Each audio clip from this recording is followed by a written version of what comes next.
Our navigation team did double duty during the storms.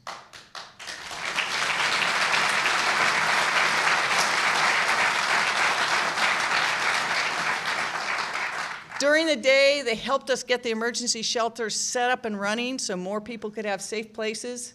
And at night, they spent the night outside in the freezing weather, snow and ice, reaching out to help people get inside and then transporting them to the shelter.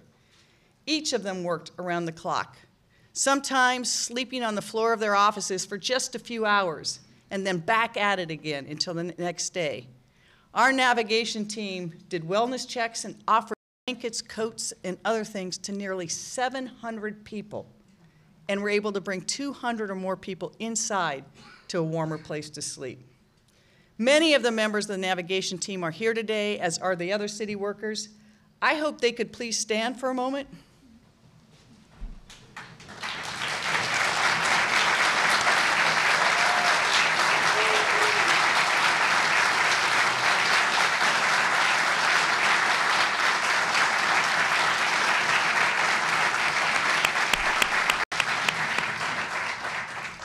Thanks to you and all the first responders for your work.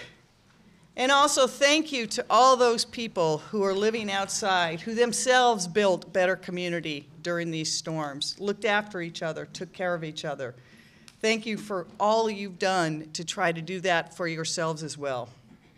But all year long, our city employees are showing up to work and ask how can they make Seattle a better place to work, to visit, and to play. They help us get government right. So to all city employees and to my cabinet, particularly those who shared a shovel, thank you. I know that we expect a lot of you, and you have worked hard, not just over the last 6 weeks, but all year long, and I am very grateful.